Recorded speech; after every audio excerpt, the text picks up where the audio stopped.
नमस्कार। राजस्थान भगवती क्लासेज में आपका हार्दिक स्वागत है। प्रमुख साहित्यकारों की कक्षा में अपन आज एक महान चारण कवि जो जिनका नाम है दुर्साजी आडा, उनके बारे में पढ़ रहे हैं, उनके बारे में समझने की कोशिश करते हैं। दुर्साजी आडा अकबर के दरबारी कवि थे, लेकिन ऐसे कवि जो अकबर के दरबारी होने के बावजूद महाराणा प्रताप की शौर्य गाथाओं का जिन्होंने अपनी कविताओं में, जिन्होंने अपनी कृतियों में वर्णन किया है, उन कवि का नाम है दुर्साजी आडा।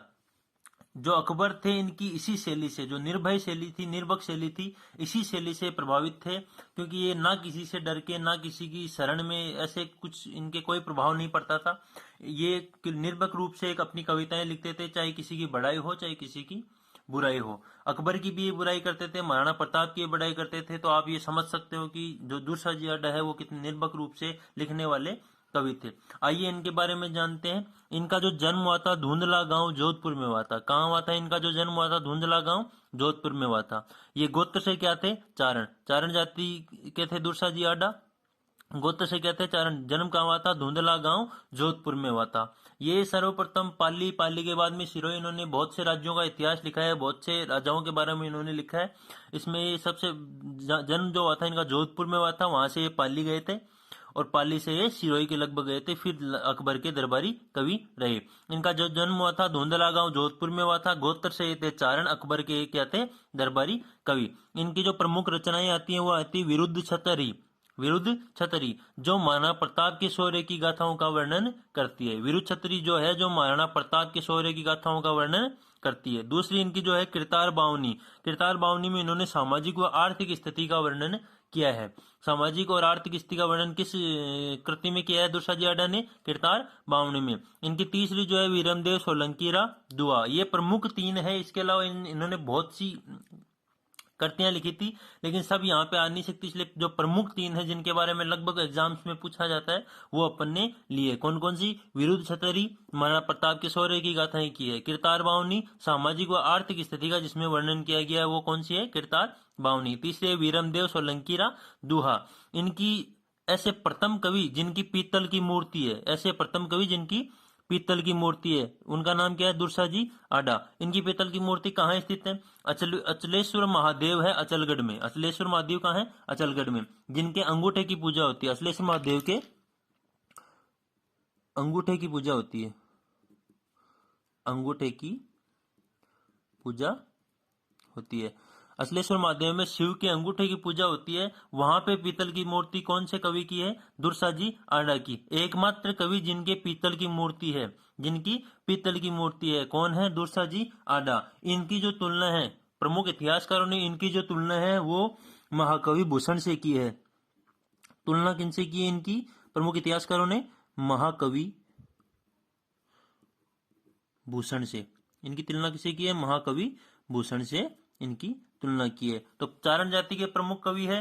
धुंधला गांव जोधपुर में इनका जन्म हुआ था। अकबर के दरबारी कवि थे। फिर भी एक इनके बारे में, किनके शौर्य के बारे में लिखते थे? महाराणा प्रताप के शौर्य के बारे में लिखते थे। कृतार बावनी में इन्होंने क्या लिखा है? सामाजिक व आर्थिक स्थिति का इन्होंने क्या किया है? वर्णन किया है। दुर्साजी आडा की जो विरुद्ध छतरी है, महाराणा प्रताप के शौर्य की जो गाथा है, उसमें जब प्रताप की मृत्यु हो गई थी, जब प्रताप की मृत्यु के जो समाचार थे, जब उस टाइम अकबर को मिले थे कि आज जो महाराणा प्रताप है वो देहावसान हो गए हैं, उनकी मृत्यु हो गई है, तब तब जो अकबर की जो हालत थी, अकबर का जो एक्सप्रेशन था, उसको जाहिर करने के लिए दुर्साजी आडा ने कुछ पंक्तियां लिखी थी। उस टाइम उनको मैं मतलब आपको बताने की कोशिश करता हूं। इसमें है, अस लोगो अण दाग पाग लोगो अण नामी, गो आड़ा गवड़ाई जी को बहतो दुर्बामी, नवरोजे नह गयो न गो आतसा नवल्ली, न घो झरो का हेठ जेठ दुनियान दहल्ली, गहलोत राणो जीत गयो दसन मूंद रसना डसी, निशास मूक भरिया नयन तो मृत सा है प्रताप सी। इनमें बताया गया है कि पहले क्या होता था, अकबर की अधीनता जो स्वीकार करते थे उनके घोड़ों के ऊपर दाग लगाया जाता था, लेकिन ना तो राणा प्रताप ने घोड़े के ऊपर दाग लगवाया, ना कभी अपनी पाग को, मतलब पगड़ी को झुकने दिया। ना ही इन्होंने कभी नवरोजे में गए, ना ही कभी अकबर के दरबार में गए, ना ही कभी नवरोजे में गए, ना ही कभी अकबर के दरबार में गए। ऐसे जो वीर पुरुष के लिए जब इनकी मृत्यु के समाचार अकबर को मिले, तब जब प्रताप सिंह मतलब प्रताप की मृत्यु के समाचार जब अकबर को मिले, तो अकबर की आंखों में क्या थी? नमता थी, मतलब आंसू थे। अकबर की आंखों में आंसू थे और अकबर के मुंह पे एक ही शब्द आया कि गहलोत राणू जीत गयो, गहलोत राणू जीत गयो। तो ये कुछ पंक्तियां थी जिनको मैंने समझाने की कोशिश की है। अगर आपको अच्छी लगे तो वीडियो को लाइक, शेयर और चैनल को सब्सक्राइब जरूर करिए। तुलसा जी आजादी के बाद में अपन एक प्रमुख साहित्यकार है मुंशी देवी प्रसाद जी, उनके बारे में कुछ जानने की कोशिश करते हैं। मुंशी देवी प्रसाद जी, जिनका जो जन्म हुआ था वो जयपुर में हुआ था, जिन्होंने मोहनोत नैन्सी को राजपुताने का अबुल फजल की उपाधि दी थी, जिन्होंने राय सिंह जो बीकानेर के शासक थे, राय सिंह जिन्होंने राजपुताने के कर्ण की उपाधि दी थी, उनका नाम है मुंशी देवी प्रसाद जी।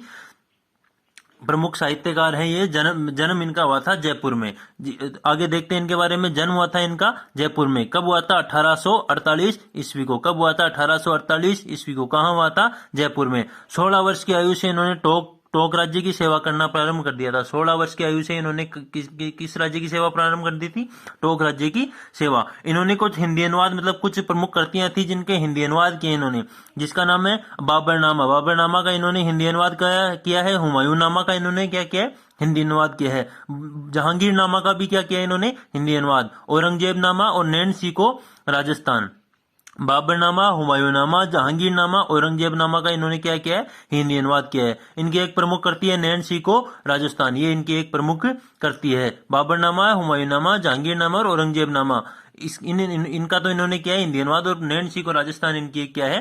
प्रमुख कृति है। इन्होंने कानून विषय पर 13 पुस्तकें लिखी थी। इन्होंने कानून विषय पर कितनी पुस्तकें लिखी थी? 13 पुस्तकें लिखी थी। ये प्रमुख चीज है कि इन्होंने कानून विषय पर 13 पुस्तकें लिखी थी, इसलिए इनको कानून की माता या कानूनी, ये इनकी उपाधियां थी। कानून की माता या कानूनी, इनको ये उपाधि दी गई थी कि क्योंकि इन्होंने कानून के ऊपर 13 पुस्तकें लिखी थी, इसलिए इनको कानून की माता, कानूनी कहा जाता था।